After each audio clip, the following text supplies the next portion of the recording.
Big boss season 12 ಮುಗ್ದಾಗಿದೆ. ಈಗಾಗಲೇ Gilli winner, Rakshita Shetty runner up ಅಂತ ಗೊತ್ತಾಗಿದೆ. ಆದರೆ ಅದರ ಜೊತೆಗೆ 6 ಜನ ಸ್ಟೇಜ್ ಮೇಲೆ ಹತ್ತಿದ್ರು. ಅದು ಅಂದರೆ ಸದ್ಯಕ್ಕೆ ಅವರು ಗೆದ್ದಂಗೆ ಅನ್ನುವಂಥ ಮಾತನ್ನು ಸ್ವತಃ ಸುದೀಪ್ ಸರೇ ಹೇಳಿದರು.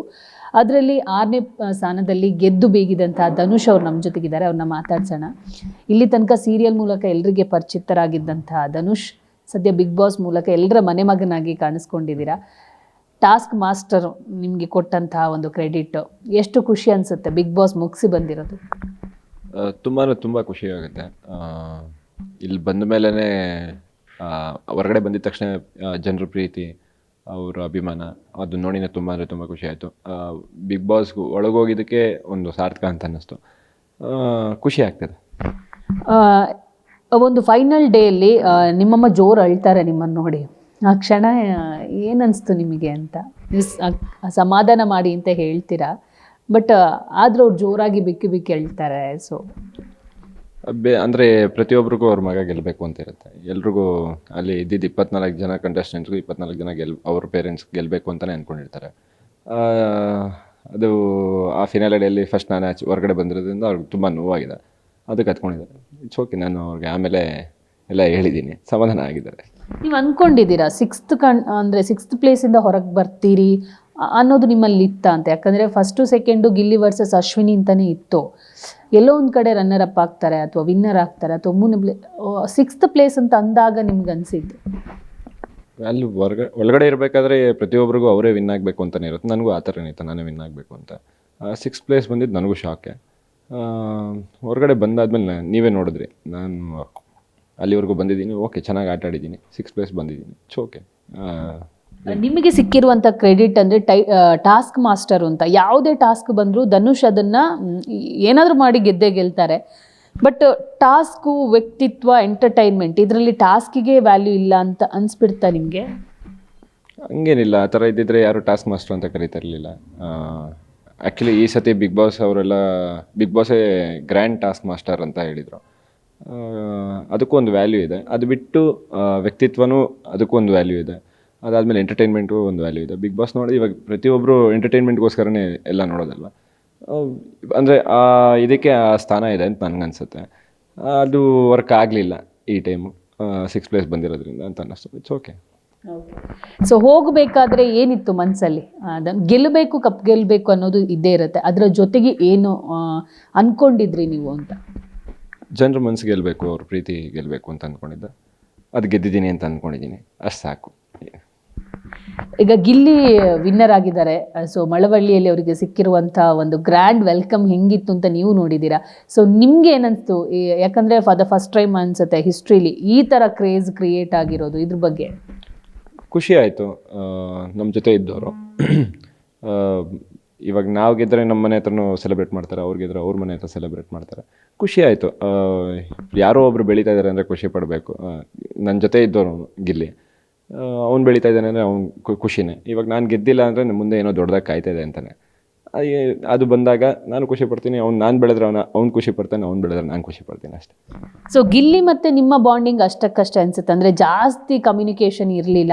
ಅವ್ರು ನಿಮ್ಮ ಕಾಲು ಎಳೆಯೋದಾಗಿರ್ಬೋದು, ನೀವು ಅವ್ರ ಹತ್ರ ಜಾಸ್ತಿ ಮಾತಾಡೋದು ನಾವು ಅಂದರೆ ಸೀಸನಲ್ಲಿ ಎಲ್ಲೂ ಅಷ್ಟಾಗಿ ನೋಡಿರಲಿಲ್ಲ. ಯಾಕೆ ಗಿಲ್ಲಿ ಮತ್ತು ನಿಮಗೆ ಅಷ್ಟು ಕಮ್ಯುನಿಕೇಷನ್ ಬಿಲ್ಡ್ ಆಗಿಲ್ಲ ಯಾಕೆ ಅಂತ ಗೊತ್ತಿಲ್ಲ. ಅವನು ಜಾಸ್ತಿ ಮಾತಾಡ್ತಾ ಇರಲಿಲ್ಲ ನನ್ನ ಹತ್ರ, ನಾನು ಅವನ ಹತ್ರ ಜಾಸ್ತಿ ಮಾತಾಡ್ತಾ ಇರಲಿಲ್ಲ. ಆ ಥರ ಏನು ಕಮ್ಯುನಿಕೇಟ್ ಆಗಲಿಲ್ಲ. ಅವ್ನು ನನ್ನ ಕಾಲು ಎಳೆಯೋಕ್ಕೆ ಯಾವತ್ತೂ ಬರಲಿಲ್ಲ, ನಾನು ಅವ್ನ ಕಾಲು ಎಳೆಯೋಕ್ಕೆ ಹೋಗಲಿಲ್ಲ, ಅಷ್ಟೇ. ನಿಮಗೇನು ಅನ್ಸುತ್ತೆ ಗಿಲ್ಲಿ, ರಘು, ರಕ್ಷಿತಾ ಒಂದು ಬಾಂಡಿಂಗ್ ನೋಡಿದರೆ? ಖುಷಿ ಆಗುತ್ತೆ. Last week especially last week ಅವರು 3 ಜನ ಯಾವಾಗ ಒಟ್ಟಿಗೆ ಕೂತ್ಕೊಳ್ಳೋರು, ನಾನು ಅಲ್ಲೇ ಕೂತ್ಕೊತಾ ಇದ್ದೆ. ತುಂಬ ಮಾತಾಡ್ತಾ ಇರೋರು, ನೀವು ಎಲ್ಲ ಹಿಂಗೆಲ್ಲ ಮಾತಾಡ್ತೀರಾ ಅಂತ ಅವಾಗೇ ಗೊತ್ತಾಗಿದ್ದು ನನಗೆ. ಖುಷಿ ಆಗುತ್ತೆ. ಒಳಗಡೆ ಹೋಗಿ ಆ ಕಾಂಪಿಟೇಟರ್ ನನ್ನ ಮರೆತು ಅವರ ಒಳಗಡೆ ಫ್ರೆಂಡ್ಸ್ ಆಗಿದ್ದು ತುಂಬ ಖುಷಿ ಆಗುತ್ತೆ ನೋಡಿ. ರಾಶಿಕಾ ಎಲಿಮಿನೇಟ್ ಆದಾಗ ಅವರು ಒಂದು ಮಾತು ಹೇಳ್ತಾರೆ, ಧನುಷ್ ಅವರೇ ವಿನ್ನರ್ ಆಗಬೇಕು ಅಂತ. ಸೊ ನಿಮ್ಮ ಬಾಂಡಿಂಗ್ ಹೆಂಗಿತ್ತು? ಧನುಷ್, ನಿಮ್ಮದು, ಸೂರಜ್, ಅದೇ ರೀತಿ ಕಾವ್ಯ? ನಾನು ಪ್ರತಿಯೊಬ್ಬರ ಜೊತೆನೂ ಚೆನ್ನಾಗಿದ್ದೆ ಒಳಗಡೆ. ಇಂಥವ್ರ ಜೊತೆ ಏನು ಜಗಳ ಆ ಥರ ಎಲ್ಲ ಏನಿಲ್ಲ. ನೀವು ಆಲ್ಮೋಸ್ಟ್ ನೋಡಿದ್ರೆ 24 ಜನದಲ್ಲಿ 24 ಜನ ಒಂದು 2-3 ಜನನೂ ನನ್ನ ಮೇಲೆ ಕೋಪ ಇರ್ಬೋದೇನೋ ಅಷ್ಟೇ. ಅದು ಬಿಟ್ಟರೆ ಅಷ್ಟು ಜನ ನಾನು ಇಷ್ಟಪಡ್ತಾರೆ. ಖುಷಿ ಆಗುತ್ತೆ. ಅಲ್ಲಿ ಒಳಗಡೆ ಹೋಗಿ ನಾನು ಆಟಕ್ಕೋಸ್ಕರ ನನ್ನನ್ನು ನಾನು ಬದಲಾಯಿಸ್ಕೊಳಕ್ಕೆ ನನಗೆ ಇಷ್ಟ ಇರಲಿಲ್ಲ. ನಾನು ಹೇಗಿದ್ದೀನೋ ಹಾಗೇ ಇದ್ದೆ. ಖುಷಿ ಆಗುತ್ತೆ. ತಾಯಿ ಮತ್ತು ವೈಫ್ ಅಂತ ಬಂದಾಗ ಸೆಲೆಕ್ಷನ್ ಮಾಡಿದ್ದೆ ನೀವು ತಾಯಿನ ಒಂದು ಕ್ಷಣ, ಆಮೇಲೆ ವೈಫ್ ಬಂದರು. ಬಟ್ ಆ ಕ್ಷಣ ತುಂಬ ಗೊಂದಲ ಇತ್ತಾ ನಿಮಗೆ ಮನಸ್ಸಲ್ಲಿ? ಮತ್ತೆ ಈ ಕಣ್ ಬೇಕಾ ಒಂದು ಚುಚ್ಚಿಬಿಡ್ತೀನಿ ಅಂದರೆ ಯಾರಿಗೆ ತಾನೇ ಗೊಂದಲ ಇರಲ್ಲ. ಆದರೂ ನಂಗೆ ನಮ್ಮಮ್ಮನ ನೋಡಬೇಕು ಅಂತ ಅನಿಸಿತ್ತು.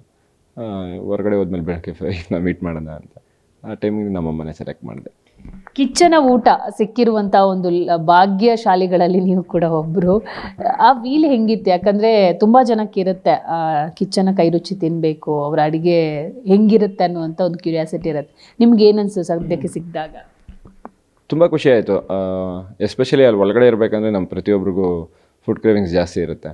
ಅದರಲ್ಲೂ ಸುದೀಪ್ ಸರ್ ಮಾಡಿ ಕಲಿಸಿದ್ದು ಅಂತ ತುಂಬ ಎಂಜಾಯ್ ಮಾಡಿಕೊಂಡು ಅದಕ್ಕೆ ಅಂತ ಒಂದು ಸೆಟಪ್ ಎಲ್ಲ ಮಾಡಿದರು. ತುಂಬ ಆ ಸೆಟಪ್ ಅಂದರೆ ಆ ವ್ಯೂ ಅದು ಇದೆಲ್ಲ ಎಂಜಾಯ್ ಮಾಡಿಕೊಂಡು ಆ ಫುಡ್ನ ತಿನ್ನಬೇಕಂದ್ರೆ ತುಂಬ ಖುಷಿ ಆಯಿತು.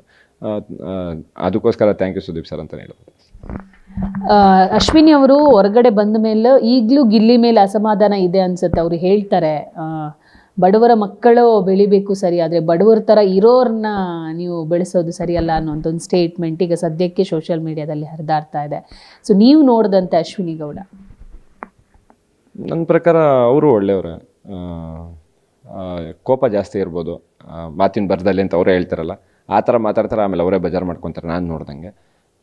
ಗಿಲ್ಲಿ ವಿಚಾರ ಅಂತ ಬಂದರೆ ಯಾರು ಅವು ಮೇಕಪ್ ಹಾಕೊತಾರೋ ಇಲ್ಲ ಬಡವನೇನೋ ಇಲ್ಲ ಬಡವ ಥರ ಮೇಕಪ್ ಹಾಕ್ಕೊಂಡಿದ್ದಾರೋ ಅದೆಲ್ಲ ಮ್ಯಾಟ್ರ್ ಆಗಲ್ಲ. ಆಟ ಅವ್ನು ಆಡಿದ್ದಾನೆ, ಎಲ್ಲರೂ ಇಷ್ಟಪಟ್ಟಿದ್ದಾರೆ, ಅವ್ನು ಗೆದ್ದಿದ್ದಾರೆ ಅಷ್ಟೇ. ನಿಮಗೇನು ಎಲ್ಲಿ ನಾನು ಎಡವಿದೆ ಅಂತ ಅನ್ಸುತ್ತೆ? ಯಾಕಂದರೆ ಇನ್ನೂ ಫಸ್ಟ್ ಪ್ಲೇಸಿಗೆ ಬರ್ಬೋದಿತ್ತು ಅಥವಾ ರನ್ನರ್ ಆಗ್ಬೋದಿತ್ತು, ಸೆಕೆಂಡ್ ರನ್ನರ್ ಅಪ್ ಆಗ್ಬೋದಿತ್ತು, ಏನೊಂದು ಆಗ್ಬೋದಿತ್ತು. ಬಟ್ ಎಲ್ಲಿ ಎಡವಿದೆ ಅಂತ ನಿಮ್ಗೆ ಅನ್ಸುತ್ತೆ? ನಮ್ಮ ಕಂಟೆಸ್ಟೆನ್ಸೇ ಯಾರೂ ನನ್ನ ತಂಟೆಗೆ ಬರ್ತಾ ಇರಲಿಲ್ಲ. ನಾನು ಅವ್ರ ಹೆಸರು ತೊಗೊಂಡ್ರು ನನ್ನ ಹತ್ರ ಯಾರೂ ಜಗಳ ಆಡ್ತಿರ್ಲಿಲ್ಲ. ಅವ್ರವ್ರು ಜಗಳ ಆಡ್ಬೇಕಂದ್ರೆ ನಾನು ಹೋಗೊಂದು ಮಾತು ಹೇಳಿದ್ರೆ ಅದನ್ನು ಎಲ್ಲರೂ ಕೇಳೋರು. ಸೊ ಅಲ್ಲಿ ನನಗೆ ಏನಾದರೂ ಅಲ್ಲಿ ಏನಾದರೂ ಆದರೆ ತಾನೇ ನಾನು ಮಾತಾಡೋಕ್ಕಾಗೋದು. ಎಲ್ಲರೂ ನಾನು ಹೇಳಿದ ತಕ್ಷಣ ಕೇಳ್ತಾಯಿದ್ರು, ಅದಕ್ಕೋಸ್ಕರ ಅದು ನಾನೆಲ್ಲೂ ಕಾಣಿಸ್ಕೊಂಡಿಲ್ಲ ಜಾಸ್ತಿ ಅಂತ ಅನಿಸುತ್ತೆ. ಸ್ಟಾರ್ಟಿಂಗು ಒಂದಿಷ್ಟು ಜನ ಎಕ್ಸಿಟ್ ಆಗ್ತಾರೆ, ಅಮಿತ್ ಆಗಿರ್ಬೋದು, ಕರಿಬಸಪ್ಪ ಅವರು ಆಗಿರ್ಬೋದು. ಬಂದಾಗ ಧನುಷ್ ಮೇಲಿದ್ದಂಥ ಒಪಿನಿಯನ್ ಬೇರೆ ಥರ ಇತ್ತು. ಅಂದರೆ ಧನುಷ್ ಅವರು ತುಂಬ ಆ್ಯಟಿಟ್ಯೂಡ್ ತೋರಿಸ್ತಾರೆ, ಅಂದರೆ ಅವ್ರನ್ನ ಬಿಟ್ಟು ಅವರು ಮಾತಾಡ್ಸಲ್ಲ ಜಾಸ್ತಿ, ಈ ಥರ ಒಪಿನಿಯನ್ಗಳಿತ್ತು. ಆಮೇಲೆ ಬದಲಾಯಿಸ್ಕೊಂಡ್ರಾ ಹೇಗೆ? ಇಲ್ಲಪ್ಪ, ನಾನು ಇರೋದೇ ಹೀಗೆ. ನಾನಾಗಿ ನಾನು ಏನು ಆ್ಯಟಿಟ್ಯೂಡ್ ಅಂತಲ್ಲ, ನಾನಾಗಿ ನಾನು ಒಬ್ಬರನ್ನ ಮಾತಾಡ್ಸೋದು ಸ್ವಲ್ಪ ಕಡಿಮೆ. ಏನು ಮಾತಾಡ್ಸೋದು ನಂಗೆ ಅದು ಗೊತ್ತಾಗಲ್ಲ. ನಂಗೊಂದು ಟಾಪಿಕ್ ಅನ್ನೋದೇ ನನ್ನ ತಲೆಗೆ ಬರೋಲ್ಲ. ಅವರು ಒಂದು ಟಾಪಿಕ್ ತೊಗೊಂಡ್ರೆ ನಾನು ವಾಪಸ್ ಮಾತಾಡಿಸ್ತೀನಿ ಕ್ಲೀನಾಗಿ. ಆ ಫಸ್ಟ್ ಒಂದು ಬಾಂಡಿಂಗ್ ಬಂದ್ರೆ ನಾನು ಜಾಸ್ತಿ ಮಾತಾಡೋದು. ಅದು ಅಲ್ಲಿ ಬರಲಿಲ್ಲ ಅಷ್ಟೇ. ಅವ್ರು ಯಾಕಂದರೆ ಫಸ್ಟ್ ವೀಕೆ ಅವ್ರು ಎಲಿಮಿನೇಟ್ ಆಗಿದ್ದರು. ಒಂದು ವಾರದಲ್ಲಿ ನಾನು ಅಷ್ಟು ಬೇಗ ಕ್ಲೋಸ್ ಆಗಲ್ಲ. ಅಭಿನ ಒಂದು ಹೊರಗಡೆ ಇದ್ದಾಗ ಒಂದು 2-3 ಸತಿ ಅಲ್ಲಿ ಈವೆಂಟ್ಸು ಅದು ಇದು ಅಂತ ಮೀಟ್ ಆಗಿದ್ದೆ. ಸೊ ಅವ್ನು ನಂಗೆ ಕ್ಲೋಸ್ ಇದ್ದ.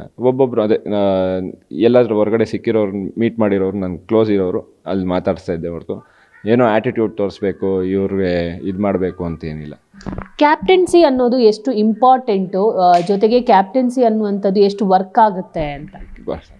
ಕ್ಯಾಪ್ಟನ್ಸಿ ಅನ್ನೋದು ಎಷ್ಟು ಇಂಪಾರ್ಟೆಂಟು ಬಿಗ್ ಬಾಸಲ್ಲಿ, ಅದು ಯಾವ ಥರ ವರ್ಕ್ ಆಗುತ್ತೆ ಅಂತ?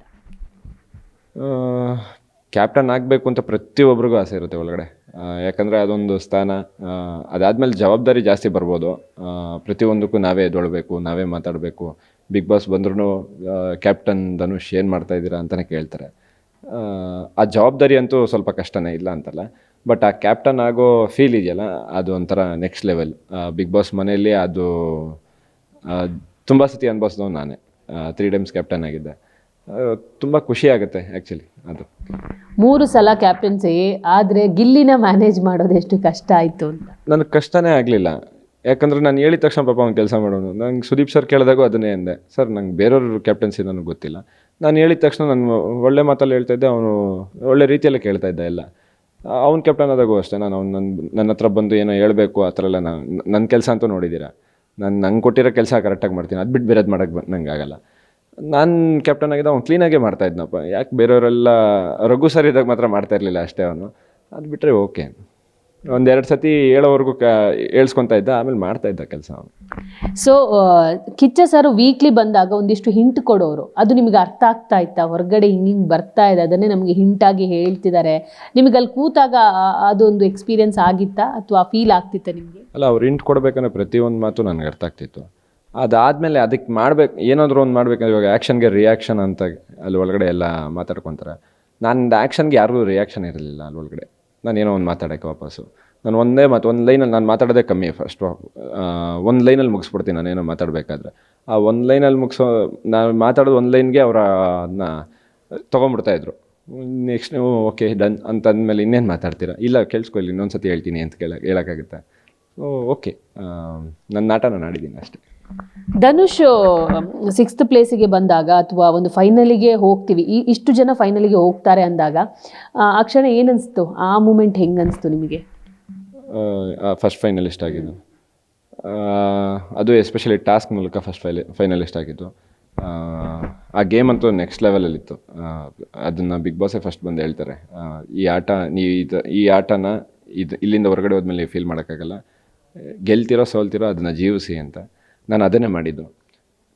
ತುಂಬ ಇಷ್ಟಪಟ್ಟು ಆಡಿದ್ದ ಗೇಮು. ಗೆದ್ದೆ, ಫಸ್ಟ್ ಫೈನಲಿಸ್ಟ್ ಆದೆ. ತುಂಬ ಖುಷಿ ಆಯಿತು. ಫಸ್ಟ್ ಫೈನಲಿಸ್ಟ್ ಅನ್ನೋದೊಂದು ಆ ನೇಮ್ ಇದೆಯಲ್ಲ, ತುಂಬ ಖುಷಿ ಆಯಿತು. ಬಿಗ್ ಬಾಸ್ ಅಲ್ಲಿ ಇಷ್ಟು ದಿವಸಗಳ ಜರ್ನಿಯಲ್ಲಿ ನೀವು ಮಿಸ್ ಮಾಡ್ಕೊಂಡಿರೋದು ಬಿಗ್ ಬಾಸ್ ಮನೆಯೊಳಗಡೆ? ಅಂದರೆ ಹೊರಗಡೆ ಬಂದಮೇಲೆ ವೇಕಪ್ ಸಾಂಗು, ಎದ್ದಿದ ತಕ್ಷಣ ಒಂದು ಸಾಂಗ್, ಅಂದರೆ ಎದ್ದೊಳಕ್ಕೆ ಒಂದು ಸಾಂಗ್ ಆಗ್ತಿದ್ರು, ಎದ್ದಿದ ತಕ್ಷಣ ಡ್ಯಾನ್ಸ್ ಆಡ್ತಿದ್ವಿ. ಆಮೇಲೆ ಮೈಕು ಯಾವಾಗಲೂ ತಲೆಯಲ್ಲಿರೋದು, ಕ್ಯಾಮ್ರಾ ಇಲ್ಲಿದೆ ಅಂದರೆ ಕಣ್ಣು ಆಡಿಸ್ಬೇಕಂದ್ರೆ ಕ್ಯಾಮ್ರಾಗಳೆಲ್ಲ ಕಾಣಿಸೋದು. ಜಾಸ್ತಿ ಜನದ ಜೊತೆ ಅದೇ ಸ್ಟಾರ್ಟಿಂಗ್ ನನಗೆ ಕ್ಲೋಸ್ ಇಲ್ಲ ಅಂದರೂ ಅವ್ರ ಜೊತೆ ನಾನು ಯಾವತ್ತೂ ಲೈಕ್ ಆ ಜೀವನ ಸಾಗಿಸಿಲ್ಲ.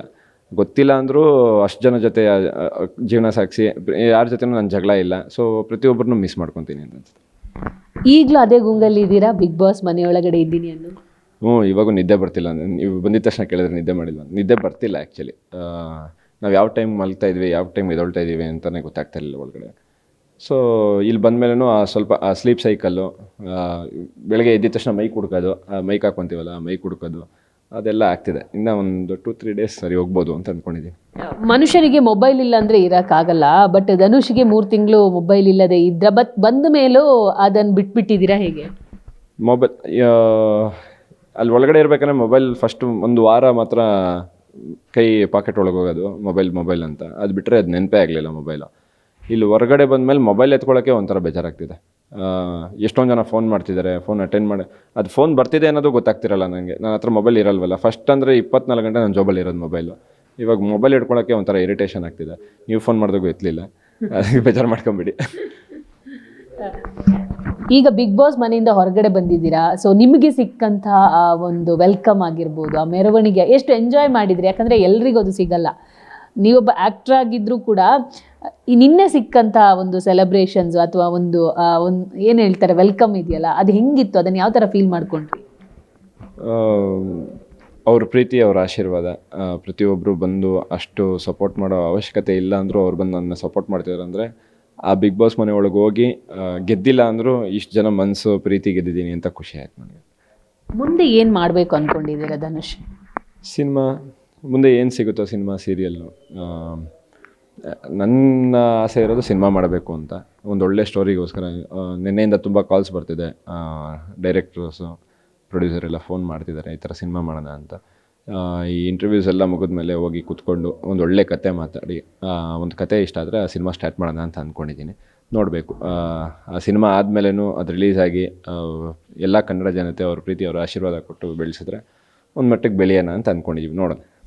ವಿಶ್ ನಿಮಗೆ ಕೊಟ್ಟಂಥ ವಿಶಸ್ಗಳಾಗಿರ್ಬೋದು, ಅಭಿಮಾನಿಗಳಿಂದ ಸಿಕ್ಕಂಥ ವಿಶಸ್ಗಳು ಹೆಂಗಿತ್ತು ಅಂತ, ಅದನ್ನು ಯಾವ ಥರ ಎಂಜಾಯ್ ಮಾಡಿದ್ರಿ? ತುಂಬ ಎಂಜಾಯ್ ಮಾಡಿದೆ. ಅದೇ ವಿಶ್ ಬರ್ದಿದ್ದಲ್ವ ನಾನು, ನಂಗೆ ಕಸಿನ್ಸ್ ಮನೆಯೊಳಗೆ ಬರಬೇಕು ಅಂತ ಬರ್ದಿದ್ದೆ. ಅವ್ರ ವೀಡಿಯೋಸ್ ಬಂತು, ಅವ್ರು ಬರೋಕ್ಕಾಗಲಿಲ್ಲ, ವೀಡಿಯೋಸ್ ಬಂತು. ಅದಾದಮೇಲೆ ಕಿಚ್ಚನ ಚಪ್ಪಾಳೆ ಫೋಟೋ ಕೇಳಿದ್ದೆ ನಾನು. ಮನೆಗೆ ಹೋಗ್ಬೇಕಾದ್ರೆ ಕಿಚ್ಚನ ಚಪ್ಪಾಳೆ ಫೋಟೋ ಎತ್ಕೊಂಡು ಹೋಗ್ಬೋದಾ ಅಂತ. ಸುದೀಪ್ ಸರ್ ವೀಕೆಂಡಲ್ಲಿ ಬಂದು ತೊಗೊಂಡೋಗಿ ಅಂತ ಅಂದರು. ತುಂಬ ಅಂದರೆ ತುಂಬ ಖುಷಿ ಆಯಿತು. ಆ ವಿಶಸ್ ಅಲ್ಲಿ ಒಳಗಡೆ ಇರಬೇಕಂದ್ರೆ, ಇಲ್ಲಿ ಹೊರಗಡೆ ಇರಬೇಕಂದ್ರೆ ದೊಡ್ಡ ವಿಷಯನೂ ಚಿಕ್ಕದಿರುತ್ತೆ, ಅಲ್ಲಿ ಚಿಕ್ಕ ವಿಷಯನೂ ದೊಡ್ಡದಾಗ ಅನಿಸುತ್ತೆ ಒಳಗಡೆ ಇರಬೇಕಾದ್ರೆ ಬಿಗ್ ಬಾಸ್ ಮನೆ ಒಳಗಡೆ. ಅದೊಂಥರ ಬೇರೆ ಫೀಲು. ಅದು 2 ವಿಶಸ್ ನನಗೆ ಪೂರೈಸಿದ್ರಲ್ಲ, ತುಂಬ ಖುಷಿಪಟ್ಟು ಅಲ್ಲೊಂಥರ ನೆಕ್ಸ್ಟ್ ಲೆವೆಲ್ ಫೀಲ್ ಮಾಡಿದೆ ಅದನ್ನು. ನೀವು ಬಿಗ್ ಬಾಸಿಂದ ಕಲ್ತಂಥ ಲೆಸನ್ ಏನು ಅಂತ? ಅಲ್ಲ, ನಾನು ಪೇಷನ್ಸಾಗೆ ಇರ್ತೀನಿ, ಕಾಮ್ ಆ್ಯಂಡ್ ಕಂಪೋಸ್ಡಾಗೆ ಇರ್ತೀನಿ. ಅಲ್ಲಿನ ಒಂದು 2 ಮೆಟ್ಟು ಜಾಸ್ತಿ ಆಗೋಯ್ತು ಅದು ಅಂತ ಅಂದ್ಕೊಳ್ತೀನಿ. ಯಾಕಂದರೆ ನನ್ನ ಕಸಿನ್ಸು ಕೇಳೋರು ಹೆಂಗೂ ಇದ್ದೆ ಒಳಗಡೆ ಅಂತ. ಅದೇನೋ ಆಗ ಬಂದ್ಬಿಡ್ತು ಕಾಮ್ ಆ್ಯಂಡ್ ಕಂಪೋಸ್. ಓಕೆ, ಇದು ತಪ್ಪು, ಇದು ಸರಿ.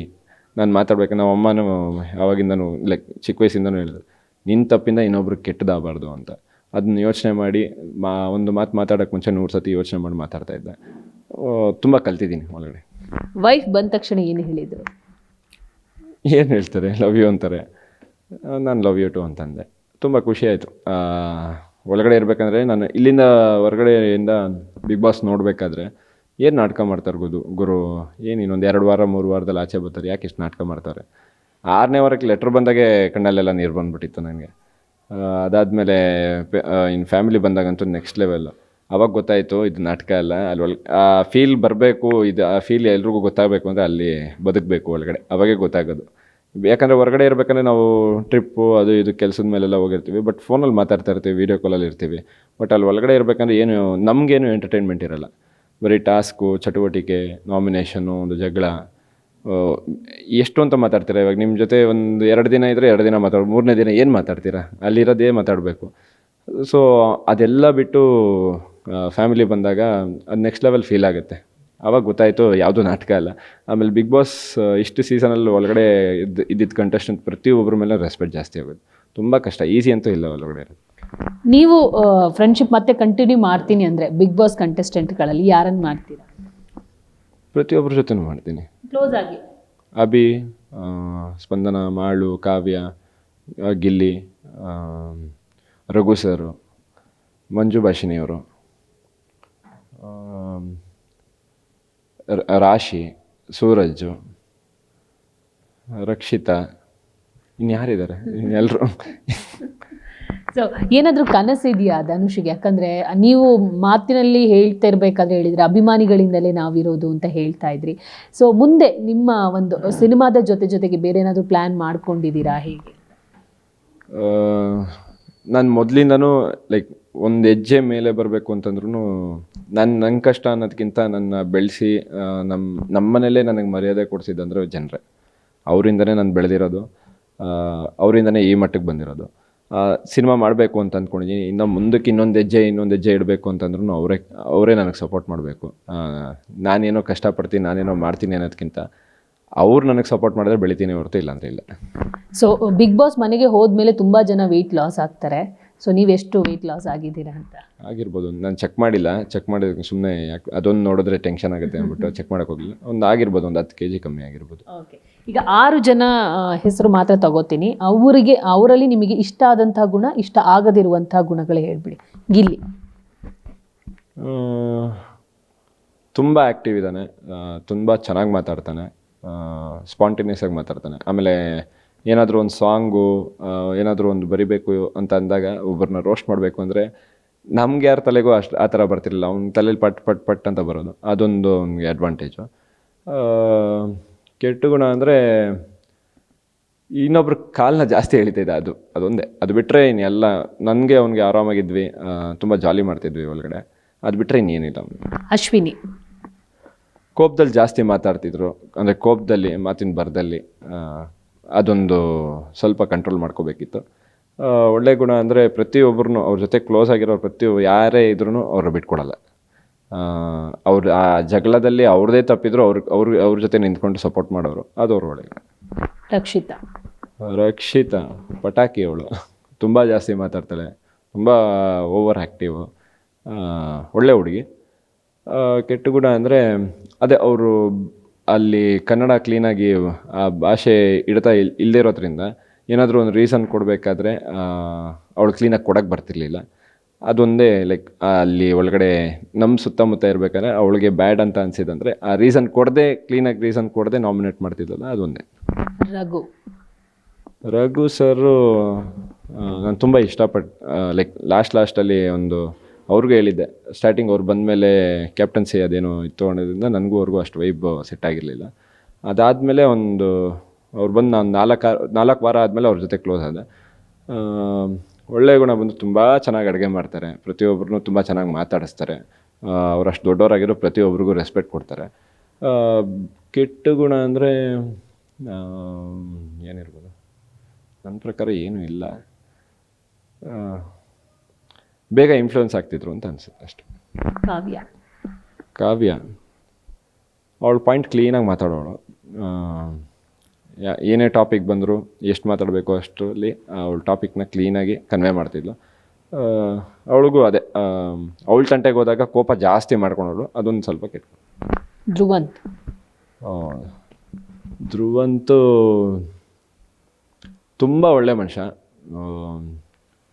ಏನಾದರೂ ಇಲ್ಲ ಈ ಲಾಸ್ಟಲ್ಲಿ ಉಸ್ತುವಾರಿ ಅಂತ ಬರುತ್ತೆ ಲಾಸ್ಟ್ ಗೇಮಲ್ಲಿ, ಅದರಲ್ಲೂ ಫಸ್ಟ್ ಕೇಳಿದ್ದು ನಾನು ಒಂದೇ, ನನಗೆ ಉಸ್ತುವಾರಿ ನೀನು ಮಾಡ್ತೀಯಾ ಅಂತ. ಆ ಥರ ಒಂದು ನಂಬಿಕೆ ಕೊಟ್ಟು ಏನಾದರೂ ಮಾಡಬೇಕು ಅಂತಂದರೆ ಅವ್ನು ನಂಬೋದು. ಕೆಟ್ಟ ಗುಣ ಅಂದರೆ ಸ್ವಲ್ಪ ಕೋಪ ಬಂದಾಗ ಜಾಸ್ತಿ ಓವರ್ ಆ್ಯಕ್ಟಿವ್ ಆಗಿಬಿಟ್ಟು ಜಾಸ್ತಿ ಮಾತಾಡ್ತಿದ್ರು, ಅದೊಂದು ಕೆಟ್ಟ. Sir thank you. ಫೈನಲಿ ಒಳ್ಳೇದಾಗಲಿ, ಒಳ್ಳೊಳ್ಳೆ ಪ್ರಾಜೆಕ್ಟ್ ಬರಲಿ. ಸಿನಿಮಾ ಮಾಡಬೇಕು ಅಂದ್ಕೊಂಡಿದ್ದೀರಾ, ಒಂದು ಒಳ್ಳೆ ಪ್ರೊಡಕ್ಷನ್ ಹೌಸು, ಒಂದು ಒಳ್ಳೆ ಡೈರೆಕ್ಟರ್ ನಿಮ್ಮ ಕೈಗೆ ಸಿಗಲಿ ಅನ್ನೋದೇ ನಮ್ಮ ಆಶೆ. Thank you so much. ನಿಮಗೂ ಒಳ್ಳೇದಾಗಲಿ. ನೋಡಿದ್ರಲ್ಲ ವೀಕ್ಷಕರೇ, ಇದಿಷ್ಟು ಧನುಷ್ ಅವರ ಮಾತು. ಕ್ಯಾಮರಾ ಪರ್ಸನ್ ಶ್ರೀಹರಿ ಜೊತೆ ದೀಪಿಕಾ, ಪವರ್ ಟಿವಿ, ಬೆಂಗಳೂರು.